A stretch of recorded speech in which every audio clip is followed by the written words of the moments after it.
and ye shall receive. No ghosts or goblins on homecoming for San Diego State, but they took an early 7-0 lead on the pass from Billy Blanton to Darrell Hawkins. Nice play as he got into the end zone. Second quarter, Wayne Pittman, who had a huge evening for the Aztecs, gave him a 14-7 lead. Pittman rushed for 183 yards, a career high. Early in the third quarter, they made it 24-10. Look at this catch by Will Blackwell. You'll never see a better one. One-handed, pass thrown behind him, and he still came down with it. Again, Pittman rushed for a career high 183, and he was thrilled with his performance and the win. Feels real good. I knew all along that I could do it. I just had to. Too bad it came late in the season, but you know, I was patient with it, and it came today, and I'm happy with it. Wayne Pittman, a marvelous day, 38-23 the final. The Aztecs have a few days off. They will take on BYU on November 10th. The head coach is with us right now. Ted, congratulations on the win. It has been a tough year for you, but a win like that, what does it do for you and your troops?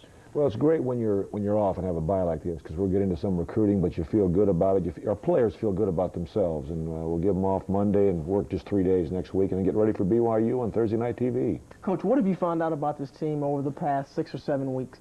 We're finding something out every week, Gil, and the one thing I like is that they are resilient. I mean, we've had our lulls, but we come back. We want to be a good football team, and there's a lot of things happening behind the scenes, I believe, that are eventually going to pay off. We're setting a foundation that doesn't show right now win-loss, but we're doing things more correctly, more consistently. We have a ways to go, though. At times you've been very disappointed with the effort they have put forth. We mentioned it in the lead into the highlights. Are you getting that effort now, both on the practice field and in games? More consistently, more consistent. Now, this week we did. Against Hawaii, there was effort. We didn't play with great execution all the time last night, but we played with effort. And we're getting more consistent there, especially what I'm talking about also is in the practice and preparing in meetings. Those are things that we're learning how to do with a commitment.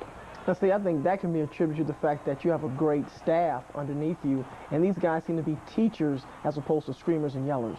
Well, I believe it's going to pay off. Again, we're 4-5, and the bottom line is winning. But I think you have to set a foundation when you're in transition, and we're doing that, and I think it'll pay off real rapidly. And hopefully we can finish this year strong and go into next year with a real strong feeling about ourselves. Yeah, you still have a chance to finish over 500. Let's talk about recruiting a little bit. Billy Blanton is playing quarterback now. What do you look for, though, in recruiting? Are you looking for a quarterback? You looking for help at running back? What are the priorities? Well, we have a lot of them.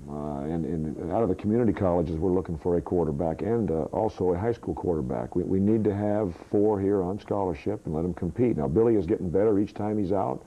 But we're going to do everything we can to bring in a community college guy at that position for spring ball, let him compete with Billy and Kevin. We're looking for an offensive lineman. We'd like to have a couple defensive linemen and linebackers out of the community college, and we'll finish the rest up with high school kids. Now, when you say community college versus freshmen right out of high school, is there a certain number of individuals you're looking to fill spots? Is a quota you're trying to fill here? To a degree, yes, Gil. We want to be basically a freshman-oriented program, but we're going to try to bring in 8 from JC and maybe 16 from high school. All right, Ted Tollner, thank you very much. Congratulations on the win yesterday. Get BYU next. Thank you. We're looking forward to it. Thanks, guys. Aztecs head coach Ted Tollner. We saved the best for last. Ted.